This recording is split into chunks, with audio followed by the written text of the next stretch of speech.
Hey, what's up everyone? Eric Rossi, the guy with the eye here. The official announcement is done. The Canon 60 Mark II and the SL2. Now, we've been waiting for this 60 announcement essentially since the 60 came out in 2012.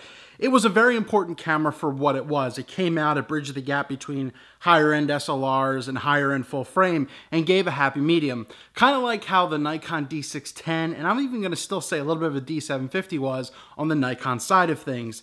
The 60 Mark II has had rumored specs for years. It is well needed in an update, and Canon doesn't do a lot of updates, which can be a good and bad thing. So I'm not going to cover everything fully in depth with this thing. You're going to go read the spec sheets. I'm really just going to react to this and just give my thoughts and if I'm going to upgrade. And essentially what you're getting is just your 26 megapixels. It's going to have 45 cross-type autofocusing points, which is a huge step up from the 11 that the Canon 60 had.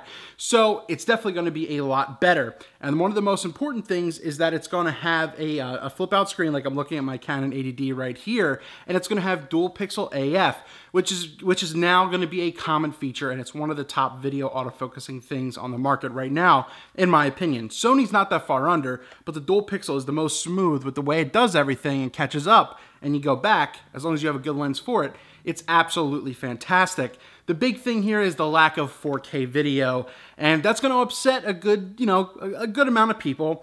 To me, it is not a big deal. I don't care about 4K content. I know there is a lot of people out there that don't really care about 4K content, and at the $2,000 range, this is going to disappoint those people. It's 1080p. You're going to get 60 frames a second at your highest, which I like. This is the 60 Mark II is essentially the Canon 80D, but in full frame form.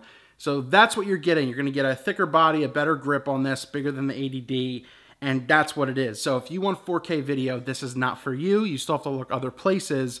The only 4K you're going to get is like in this time-lapse mode, which is a big joke. But even Canon's 5D Mark IV was a big joke with their motion JPEG as well, so don't worry about that. 4K video is not on this. The other big thing that it's omitted is a dual card slot. That would have been a huge thing if Canon would have put on a dual SD card slot on this thing, be it even kept SD.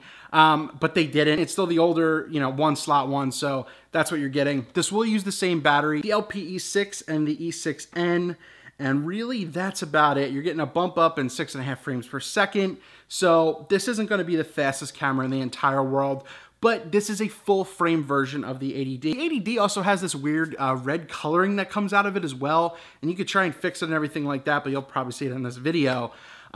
So hopefully this does it, but for $2,000, that's essentially your 60 Mark II.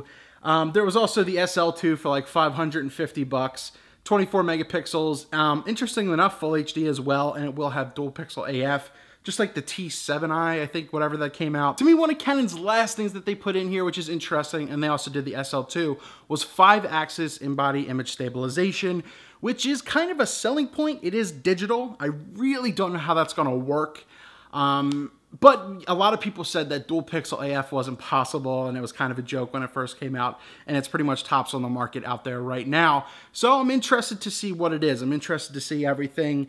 Once again, the biggest letdown, I think, is the 6D Mark II not having the dual SD card slots. That was the big miss for me. Once again, the 4K video, we could discuss that till the cows come home, that they really want a 4K video. And unfortunately for the $2,000 price point that we'll see in August, when this starts shipping, that it will not have. But let me know your thoughts on everything about the 60 Mark II. Is it really a big letdown, or are people just going to kind of overblow some things or anything like that? Or are you legitimately pissed at Canon after 4 years that they didn't upgrade a ton? Do you think the 5-axis is interesting as well? Do you think it's kind of a BS selling point? Let me know. Let's have discussion below. But I will be upgrading this Canon 80D to the 60 Mark II. There were some reports out there saying that the 60 Mark II wouldn't have a mic input. That's complete BS. It has a mic input. If not, no one would buy that camera, I swear. But the 60, back in 2012, was one of the most popular selling wedding and event cameras because of everything that it did. It was a great bridge camera and everything, getting in the full frame. And this thing will do the exact same thing at the same entry price point. 60 Mark II, I'll see you in August. And I'll share my views and everything with you guys and girls on this.